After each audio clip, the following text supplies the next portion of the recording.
अस्सलाम वालेकुम। Software requirement engineering के कोर्स में आज हम डिस्कस करेंगे रिक्वायरमेंट करैक्टरिस्टिक्स, यानी कि जो रिक्वायरमेंट्स हैं, जो ज़रूरियात होनी है सॉफ्टवेयर इंजीनियरिंग के अंदर, उसकी क्या-क्या करैक्टरिस्टिक्स हैं।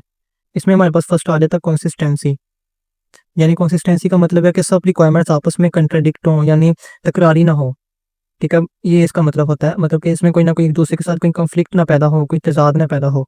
और ये जो एक्सटर्नल स्टैंडर्ड्स या कंस्ट्रेंट्स होते हैं ना, उसके साथ भी अलाइनमेंट हो, यानी कि हम आहंग हों। ठीक है? मतलब कि वो अपने-अपने तौर पर ही काम करें, किसी दूसरे पर डिपेंडेंट होके उस पे कोई खराबी ना पैदा करें। इसमें हमारे पास कुछ इंपॉर्टेंस आ जाती है, जिसमें हमारे पास शेयर अंडरस्टैंडिंग हो, मतलब कि जब रिक्वायरमेंट्स कंसिस्टेंट होती है ना, तो सब स्टेक होल्डर्स जैसे यूज़र्स, डेवलपर्स, क्लाइंट्स को ना एक ही बात समझ आती है, कन्फ्यूजन नहीं होती।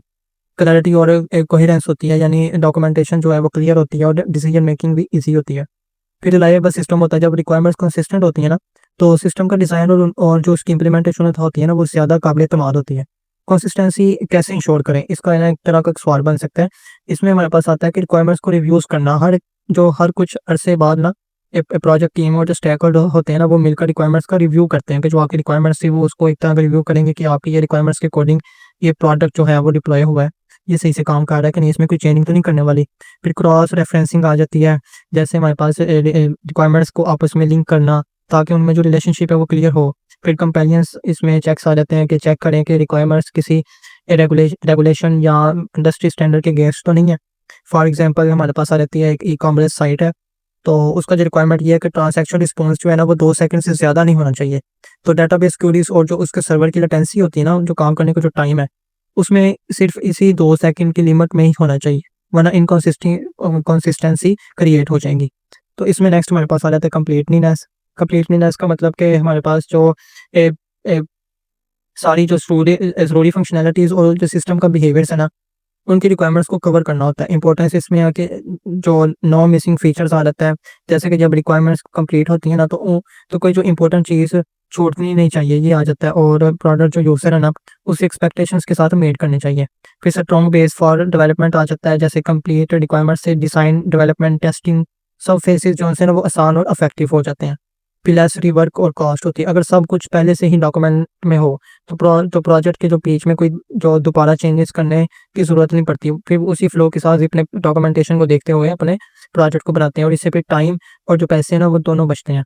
सिंपल एग्जांपल ले लें, अगर आप एक बैंकिंग ऐप बना रहे हैं और लॉगिन और बैलेंस चेक, ट्रांजैक्शन हिस्ट्री और फंड ट्रांसफर जो है ना, ये सब फंक्शनैलिटीज़ का ज़िक्र रिक्वायरमेंट्स में है। तो ये जो कंप्लीट रिक्वायरमेंट्स होंगी ना, अगर कोई फंड ट्रांसफर का कोई फंक्शन मिसिंग हो या इनकम्प्लीट होगा, तो इसको हम क्या कहेंगे, ये कंप्लीट नहीं है। इसको कंप्लीट करने के लिए इसकी जो जितनी रिक्वायरमेंट्स है ना, आपने उन सबको ऐड करना है। फिर नेक्स्ट हमारे पास आता है इसमें एश्योरिंग कंप्लीटनेस। मतलब कि हर जो रिक्वायरमेंट है ना, उसको असल जो सोर्स होते हैं ना, जैसे कि क्लाइंट या डॉक्यूमेंट से ट्रेस करना ज़रूरी होता है। इसका मतलब है कि हर फीचर जो या डिमांड है ना, वो जो क्लाइंट ने दी है, वो फाइनल सिस्टम में मौजूद होनी चाहिए। मसलन कि अगर क्लाइंट ने बोला था कि पेशेंट की रिपोर्ट जो है ना, वो प्रिंट होनी चाहिए, तो आखिरी सॉफ्टवेयर में ये फीचर जो है वो ज़रूर होना चाहिए।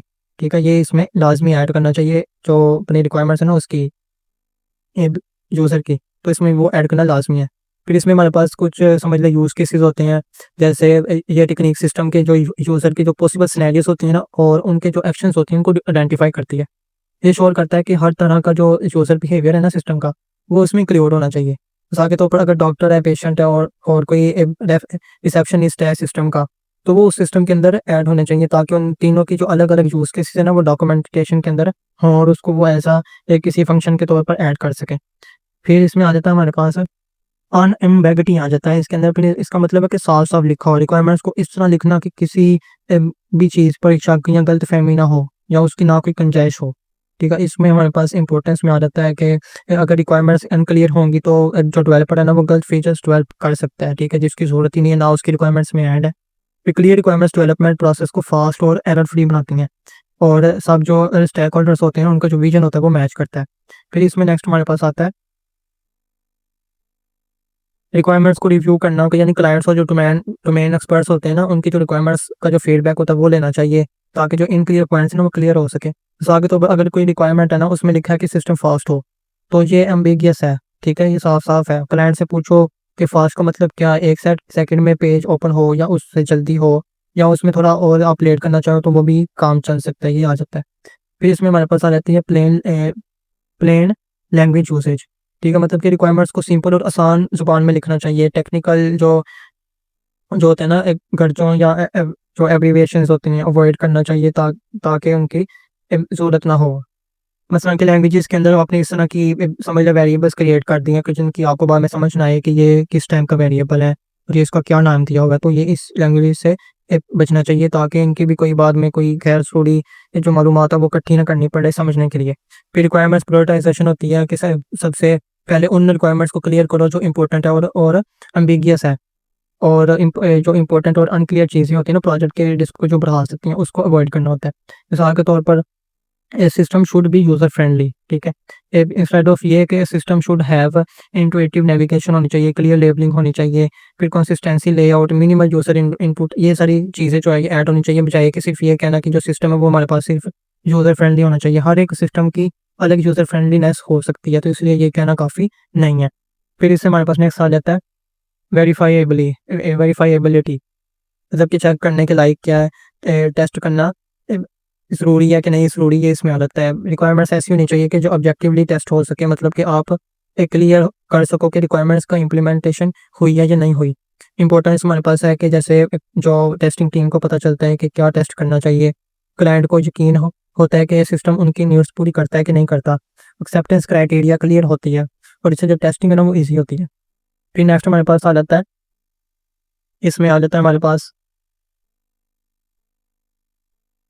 ट्रेसेबिलिटी क्राइटेरिया, मतलब कि हर रिक्वायरमेंट के साथ ना ये बताना चाहिए कि जो इसे टेस्ट कैसा किया जाएगा, ठीक है। मतलब कि क्या चीज़ मेजर की जाएगी, कोई एक स्पेसिफिक चीज़ को मद्देनजर रखते हुए क्या रिजल्ट एक्सपेक्टेड है। मिसाल के तौर पर जो सिस्टम है ना वो लोड होना चाहिए, या उसका जो डैशबोर्ड है ना वो हर 3 सेकंड में लोड होना चाहिए। यहाँ जो 3 सेकंड है ना वो टेस्ट करने के लायक है, मतलब कि जो हमारे पास डैशबोर्ड है वो 3 सेकंड में काम कर भी रहा है कि नहीं कर रहा। फिर वैलिडेशन हमारे पास टेक्निक्स आ जाती हैं, डिफरेंट टेक्निक्स को यूज़ करके रिक्वायरमेंट्स को वेरीफाई किया जाता है, जैसे फंक्शनल टेस्टिंग होगी, उसकी यूजेबिलिटी टेस्टिंग होगी, परफॉर्मेंस की टेस्टिंग होगी। फिर हमारे पास आ जाती है यूज़र फीडबैक मैकेनिज्म, मतलब कि यूज़र एक्सेप्टेंस जो टेस्टिंग है ना और जो सर्विस के ज़रिए हम एंड यूज़र से ना फीडबैक लेते हैं, ये बताता है कि जो सिस्टम के साथ जो रियल यूज़र्स की जो एक्सपेक्टेशंस है ना वो पूरी तरह उतर भी रही है कि नहीं उतर रही, ठीक है। फिर नेक्स्ट हमारे पास आ जाता है इसकी ट्रेसेबिलिटी। ट्रेसेबिलिटी का मतलब है कि आप हर रिक्वायरमेंट्स का जो लिंक ना दिखाएं कि वो डिज़ाइन डॉक्यूमेंट्स या टेस्ट केसेस जो सोर्स कोड के साथ किस पार्ट से वो रिलेट है।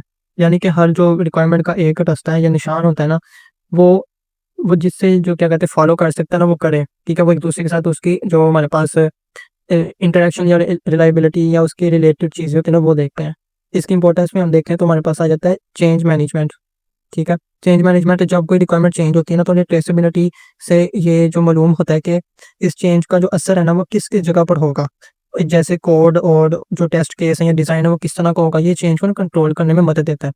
फिर रेगुलेटरी कंपेनियंस आ जाती है हमारे पास, इसमें कुछ इंडस्ट्रीज में ना ऑडिट या लीगल चेक्स होते हैं कि ट्रेसेबिलिटी दिखाता है कि हर जो रिक्वायरमेंट या का जो इम्प्लीमेंटेशन और जो टेस्टिंग है ना वो कैसी हुई है, जो रेगुलेशंस है वो फॉलो करने के लिए ज़रूरी होती हैं, ठीक है। फिर इससे हमारे पास आ जाती है रिस्क मैनेजमेंट। रिस्क मैनेजमेंट के अंदर हमारे पास आता है कि ये आपको बताता है कि अगर किसी एक रिक्वायरमेंट में मसला हो तो दूसरी चीज़ों पर उसका असर हो सकता है कि नहीं हो सकता। इससे रिस्क का अंदाज़ा लगाना और जो उनके अंदर कंट्रोल करना होता है ना वो आसान हो जाता है। फिर नेक्स्ट हमारे पास आता है इंश्योरिंग ट्रेसेबिलिटी, मतलब कि इंश्योरिंग ट्रेसेबिलिटी का मतलब है कि रिक्वायरमेंट्स के जो मैनेजमेंट टूल्स है ना वो क्या है, मतलब कि ऐसे टूल्स चूज़ करो जो रिक्वायरमेंट्स को डिज़ाइन, टेस्ट और रिकॉर्ड करने में कनेक्ट करें। मिसाल के तौर पर IBM डोर्स है, जीरा है, ETC। और रिक्वायरमेंट ट्रेसेबिलिटी मैट्रिक्स होता है एक, ये एक टेबल होती है जो शो करती है कि हर रिक्वायरमेंट का जो रिलेशन है ना यानी डिज़ाइन का, कोड का और टेस्ट केस का वो एक दूसरे के साथ क्या है। फिर रेगुलर रिव्यूज़ होते हैं कि टाइम टू टाइम हम चेक करते हैं कि ट्रेसेबिलिटी जो लिंक्स हैं वो अपडेट हैं या नहीं। अगर कोई चेंज हो तो मैट्रिक्स में टूल्स में भी अपडेट करना ज़रूरी होता है ताकि हम बाद में इसको ईजिली ऑब्जर्व कर सकें।